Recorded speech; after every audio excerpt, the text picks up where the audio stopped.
Fala pessoal, sejam muito bem-vindos. Meu nome é Maurício Demetrio e hoje a gente vai falar um pouquinho sobre ortodontia e cirurgia ortognática. Espera aí, você que é novato aqui, está chegando agora aqui no canal, já ativa o sininho e nosso conteúdo vai estar sempre aqui para vocês, falando um pouquinho sobre ortodontia, sobre cirurgia ortognática dentro da área da cirurgia maxilofacial. Bom, como eu falei para vocês, meu nome é Maurício Demetrio, eu sou cirurgião bucomaxilofacial, eu sou radiologista e sou um dos fundadores e um dos membros da Sun Surgery, o grupo Sun que vocês estão seguindo aqui no YouTube. Então, a nossa missão aqui é entregar conteúdo para vocês e tentar passar de uma maneira fácil o que é essa cirurgia ortognática, alguns pormenores. A gente vai fazer algumas aulas voltadas para ortodontia, outras para técnica, outra para análise facial, outra para planejamento virtual. Então, vão acompanhando aí nosso canal que vai sair muita coisa. Bom, hoje o tema é sobre ortodontia e cirurgia ortognática. Eu vou fazer primeiro uma introdução de maneira geral, girando em torno do paciente, sobre como a gente deve se importar com ele. Então, a primeira coisa que você tem que saber é que você precisa ouvir muito bem o seu paciente e entender qual é a queixa que ele tem. Bom, toda vez que você tem o paciente ali como um todo na sua frente, você precisa, lógico, diagnosticar ele do ponto de vista da deformidade dentofacial que ele tem, mas você precisa também estar atento aos fatores que influenciam essa deformidade. Exemplo, os fatores etiológicos, sabe se na família isso vem de alguém, se já tem algum precedente dentro do ambiente familiar. E muito importante também as influências que aquele paciente tem. Exemplo, não só hábitos ruins, mas também influências do próprio meio, um trauma que possa ter influenciado de alguma forma aquela deformidade a piorar, uma hiperplasia condilar ou alguma coisa nesse sentido. E fora isso tudo, a gente também tem que entender o contexto em que o paciente se encontra. Exemplo, eu tive um paciente que foi me procurar por volta de uns 14 anos e ele sofria muito bullying na escola. Então acabou que a gente antecipou um pouco a cirurgia dele para que ele pudesse voltar para a escola de uma maneira mais adequada. Para vocês terem uma ideia, quando ele me procurou no consultório, que ele contou o problema dele, eu falei que o certo era a gente aguardar até os 18 anos. O paciente caiu no chão chorando. Então a gente também tem que colocar na moeda o lado psicossocial do paciente. Então vamos lá. Como vocês podem ver aqui nas imagens, eu trago para vocês um paciente classe 3 e um paciente classe 2. Como nas aulas passadas a gente já explicou um pouquinho como é que funciona cada um deles, a gente vai pular. E da mesma forma eu trago aqui deformidades como o excesso vertical de maxila e a assimetria facial. Bom, essas deformidades, é lógico, elas são os diagnósticos clínicos que vocês precisam estar atentos. Seja você ortodontista, seja você cirurgião, seja você até um paciente ou um familiar em conjunto, com essa pessoa. Bom, agora, quando a gente parte para os fatores etiológicos, a gente tem que entender um pouco das causas que são específicas, exemplo, síndromes faciais, defeitos congênitos, distúrbios pós-natais, como a síndrome de Pierre-Robin e outras coisas. E fatores que são hereditários, o pai é classe 2, o filho é classe 2, eu tive uma família toda que eu operei e todos eles eram classe 2. Irmãos gêmeos geralmente têm deformidades que são similares.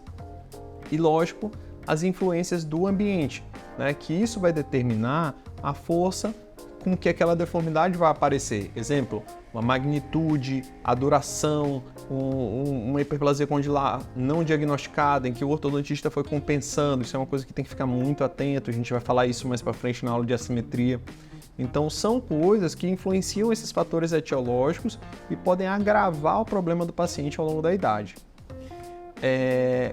Outro ponto extremamente importante é, como eu tinha falado para vocês antes, o aspecto psicossocial do paciente. Então, a gente precisa saber como que aquela deformidade está impactando a vida daquele indivíduo. E uma coisa que é muito importante, a deformidade ela é do paciente. Então, eu costumo falar que ninguém vai entender a dor que aquele paciente está passando, nem pai, nem mãe. Então, aquilo incomoda ele de uma forma que a gente não consegue quantificar. Então, a gente precisa entender em que aspecto aquilo está sendo incomodado para conseguir entregar o melhor tratamento para ele e o melhor período de tratamento. A gente costuma falar muito aqui na clínica que o presente, ele é de quem recebe. Então não adianta nada, por exemplo, chegou o Natal, a tua mãe te entregou um presente que ela achou perfeito, mas na hora você não gostou. Então não foi um presente legal. agora às vezes é uma coisinha pequena que ela achou que você não fosse gostar tanto e você adorou. Então, isso sim é um presente legal. Então, esse impacto psicológico da deformidade, ele é individual, ele é de cada um e a gente precisa estar atento a isso. Segundo ponto, a motivação para o paciente para o tratamento que você está propondo. Por exemplo, você é ortodontista, você vai chegar e colocar na mesa, olha, você pode fazer um tratamento compensatório e um tratamento de descompensação que envolve uma cirurgia. Se você não explicar, não entregar as possibilidades da maneira mais adequada possível ali para o paciente, talvez ele se frustre com o tratamento no final. O que acontece com alguns pacientes? Exemplo, eu já tive paciente que usou 3 anos de aparelho achando que fosse resolver um sorriso gengival, chegou para me procurar na clínica, pé da vida com o ortodontista dele porque não resolveu e não ia resolver. Era um excesso vertical de maxila. Então a gente tem que alinhar muito essa motivação do paciente e direcionar ele para o melhor tratamento possível. Terceiro ponto, expectativas. Toda vez que você envolve uma cirurgia que tem um certo cunho estético, é lógico, a cirurgia ortognática ela é uma cirurgia funcional, mas ela tem um apelo estético também envolvido. Então, essa estética ela precisa ser balanceada do ponto de vista de expectativa, para que você não... o paciente vai achar que ele vai sair de lá parecendo a Angelina Jolie, o Brad Pitt, e na verdade existem limitações, tá? O quarto ponto, preparação para a cirurgia. Uma coisa que nem sempre é necessária, mas que sempre é bom quando é feito antes. A preparação ortodôntica, quando o paciente ele já está diagnosticado como cirúrgico, ela é muito boa. Agora, existe a modalidade do benefício antecipado, na qual você consegue realmente colher alguns frutos muito bons, como o fenômeno aceleratório do ponto de vista ortodôntico, que já foi descrito pelo Brian Bell, isso está lá no nosso Ortog Comentada, e a gente consegue acelerar o tempo de tratamento. Agora, desde que bem indicado, você tem que saber que existe o benefício antecipado, existe a preparação ortodôntica e cada caso vai se adequar de uma certa forma a cada situação. E o quinto ponto é a resposta ao tratamento. O paciente ele precisa estar entendendo onde ele está e saber que, por exemplo, eu fui para o caminho da descompensação, vai piorar um pouquinho até ele chegar aonde ele deve chegar para que possa ir para a cirurgia. Então, tudo é alinhamento e tudo que você fala antes, você está explicando. Depois que as coisas já aconteceram, se você for falar alguma coisa a mais, você está se justificando. Então, isso tem que ser bem alinhado antes do início do tratamento. Bom, então, eu trago para vocês aqui um artigo não científico, tá? É do The Times, é uma revista britânica, na qual saiu uma reportagem em que a autora ela fez um estudo com meninas do colegial, né? Falando que elas não querem mais ir para aula de natação, não querem mais ir para a escola, às vezes por conta de baixa autoestima. Então, tudo dentro da ortodontia e da cirurgia ortognática, você está lidando com um ser humano que está na fase de crescimento, na maioria das vezes. E a gente tem que estar muito atento a isso, porque você vai influenciar diretamente no rendimento escolar daquele indivíduo. Então, tem que ficar atento a bullying, ao aspecto psicossocial daquela deformidade, daquele problema que o paciente está, o tempo que ele vai usar aparelho, o tempo que ele não vai usar aparelho, tudo isso você influencia diretamente na vida e no rendimento daquele indivíduo especificamente. Bom, saindo um pouquinho da esfera do paciente, vamos caminhar para as 4 possíveis queixas que envolvem uma cirurgia ortognática. Essas 4 queixas são: o paciente ele tem algum distúrbio na articulação, que ele precisa ser tratado, ou ele tem uma síndrome da apneia obstrutiva do sono, ou ele tem queixa estética, ou ele tem algum aspecto de má oclusão ou função alterada por conta da mordida dele. Então vamos lá, vamos passar por cima de cada um deles e explicar de uma maneira geral.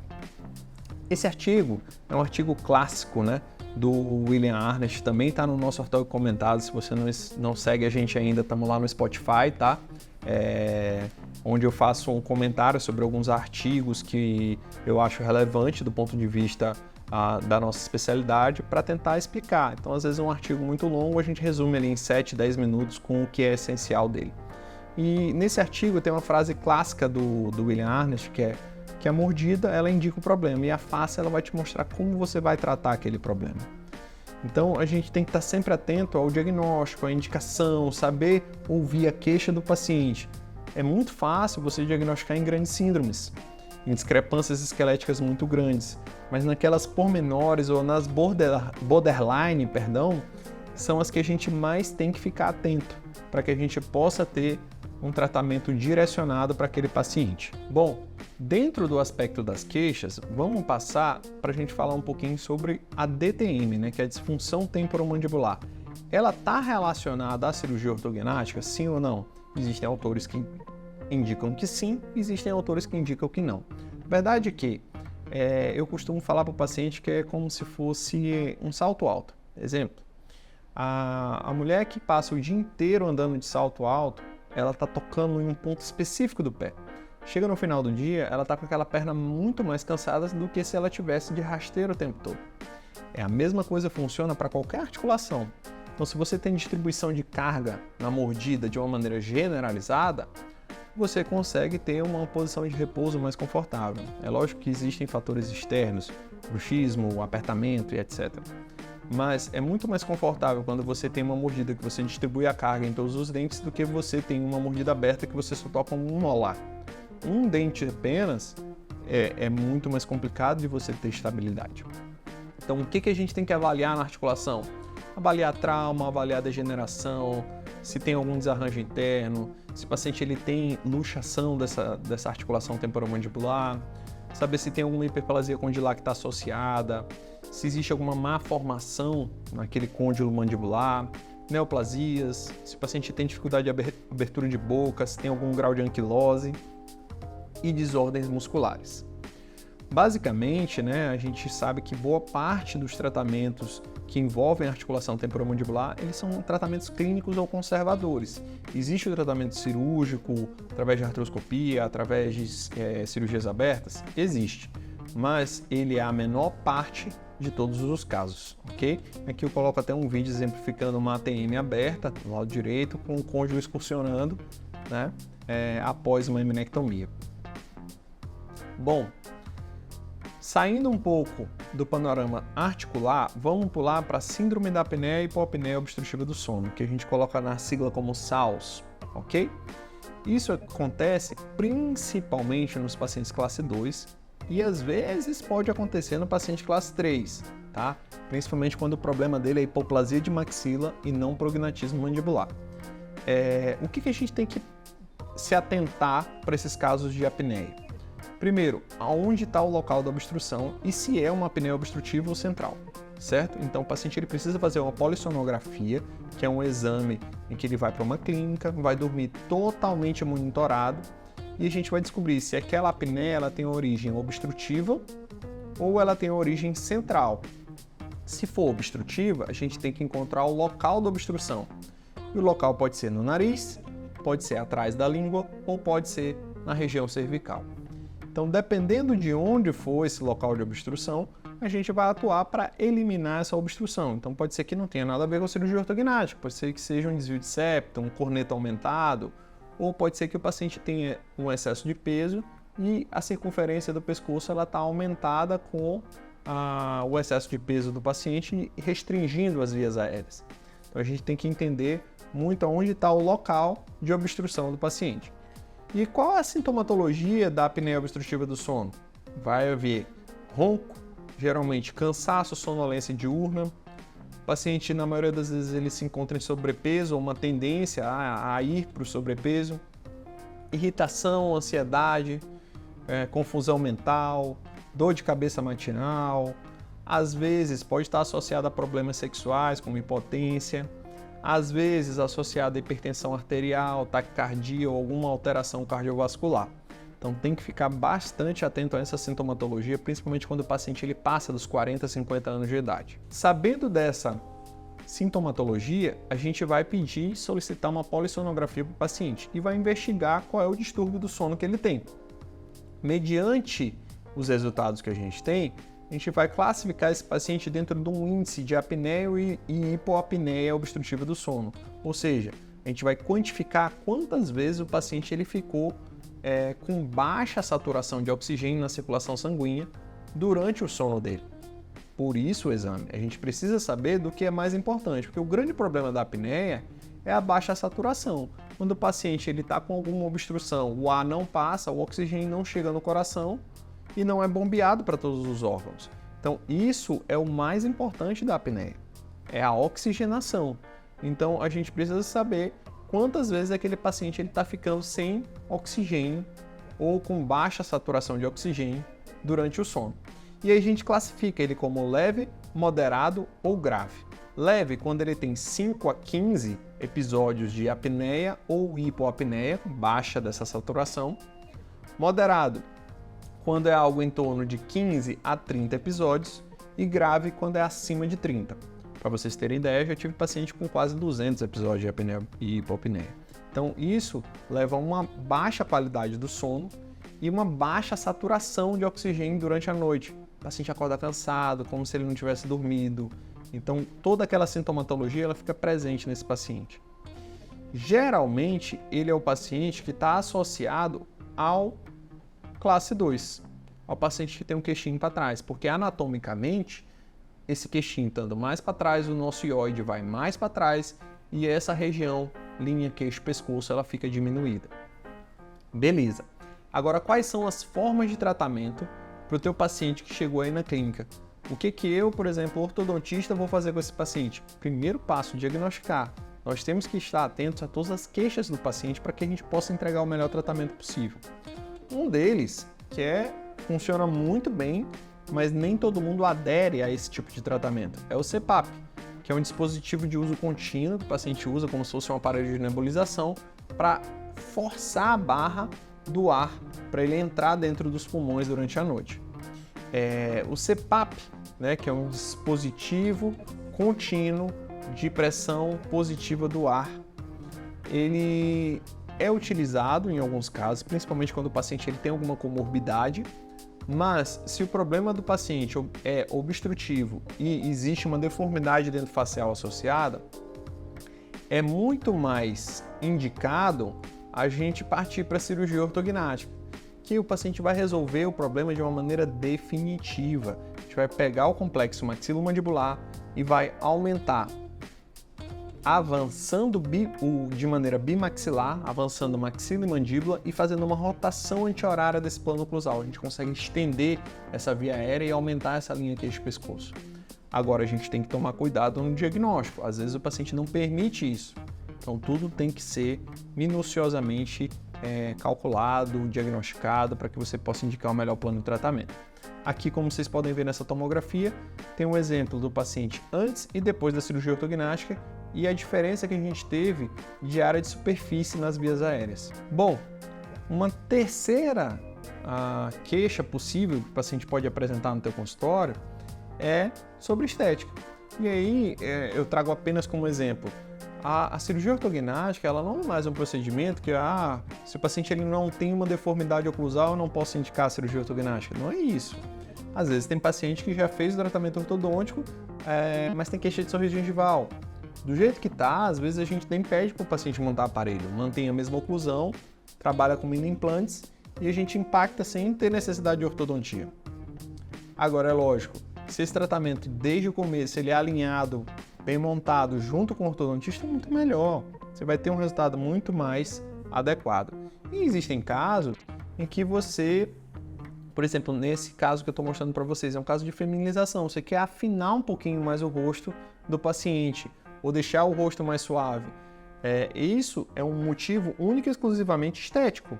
Então, a gente pode lançar a mão da cirurgia ortognática, fazer com que ela possa trazer benefícios para o paciente e melhorar a autoestima do paciente, que é tudo sobre isso. A gente precisa entregar um resultado positivo que melhora a autoestima do paciente. Aqui um outro caso, onde a gente conseguiu fazer o afinamento da região mandibular, tornando ela mais feminina, deixando o queixo mais suave. E um último ponto, e talvez o mais importante, o que é mais conhecido por todos, ortodontistas, cirurgiões, etc., é a má oclusão e a função do paciente, que vão estar envolvidas nas oclusões que estão alteradas. Exemplo, uma mordida aberta. Você fazer um reposicionamento vertical dos incisivos no sentido inferior ortodonticamente é um movimento muito pouco estável. Então é muito mais fácil você organizar para fazer uma cirurgia, às vezes monomaxilar de 40 minutos e que o paciente vai ter uma recuperação em 10, 15 dias.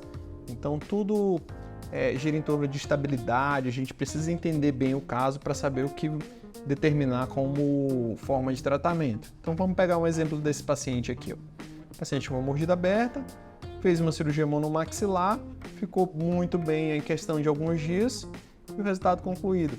Muito mais estável do ponto de vista ortodôntico e com benefício para a face. Então, o que vai girar em torno desse mundo, né, de indicar ou não indicar uma cirurgia ortognática dentro do nosso consultório em ortodontia? A severidade do problema e a estabilidade que a gente vai ter de resultado oclusal vão caminhar sempre juntas. E ortodontia e ortognática estão diretamente ligadas. Existem casos, lógico, que o paciente não tem nenhuma alteração facial, não precisa realmente de cirurgia e nem quer cirurgia. Então é um paciente que vai ser tratado ortodonticamente. Existem os casos em que ele tem uma deformidade muito grande que todo mundo vai saber indicar cirurgia ortognática, que é impossível resolver do ponto de vista ortodôntico. Agora, existem casos limítrofes. E esses casos limítrofes dependem da queixa do paciente, como eu falei para vocês, a gente tem que saber ouvir, da vontade que ele tem de fazer essa cirurgia e também não podemos esquecer do estado sistêmico que esse paciente tem. Se um paciente que tem alguma comorbidade associada em que impede ele a realização de um procedimento cirúrgico, a ortodontia é muito mais viável. Então, para casos limítrofes, são esses 3 fatores que a gente leva em consideração. E lógico, a gente coloca aqui também com alguns artigos, alguma literatura, para que vocês possam saber quando decidir por caminhar para uma cirurgia ortognática ou uma ortodontia. Ressaltando o que? Eu vou trazer agora um artigo específico para mostrar alguns pontos para vocês. Esse aqui é um artigo que foi publicado por um grupo da Inglaterra, tá? Em 2011, no British Journal. E aqui eles trazem alguns motivos específicos quando você parte com uma compensação ortodôntica. Então, é bom sempre avisar o paciente que talvez, haja um tempo prolongado, tá? Que existe um limite, um escopo ali para aquela correção cirúrgica. Talvez você possa envolver extrações ou não, vai depender do que vai ser acordado, tá? Na maioria das vezes a gente vai ter algum efeito negativo, no tecido mole.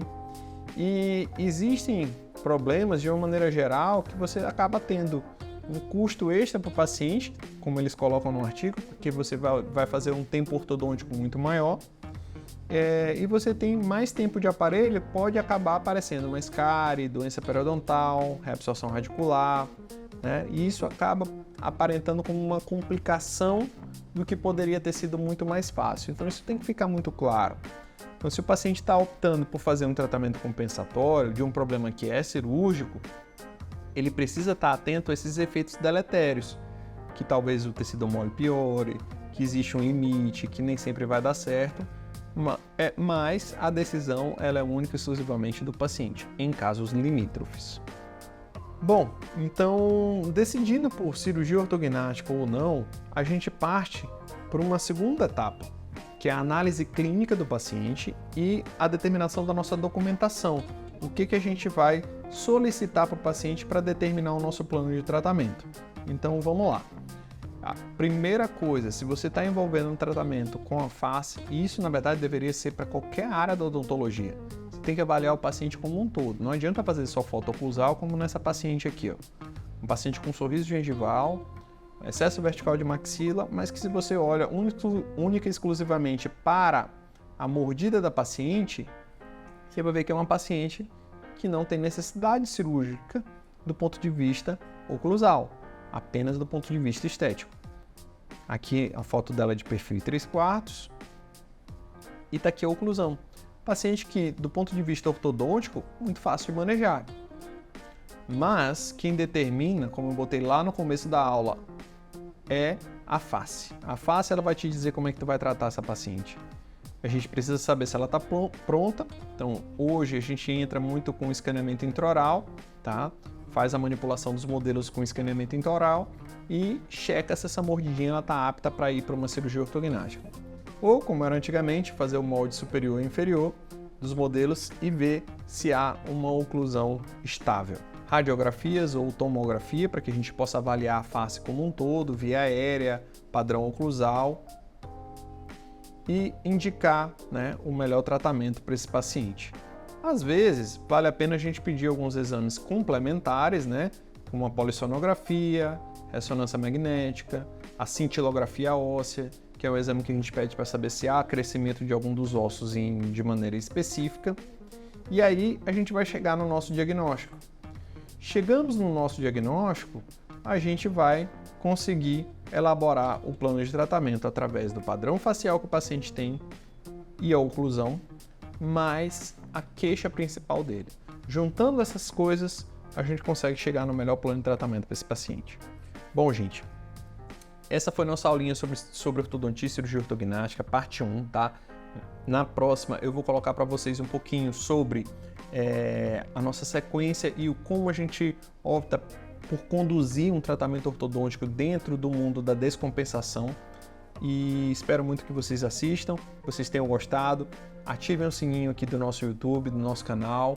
Conto com vocês no Spotify e lá no Instagram eu estou como @drmauriciodemetrio. Se você gostou desse conteúdo, encaminha para alguém e segue a gente aqui no YouTube.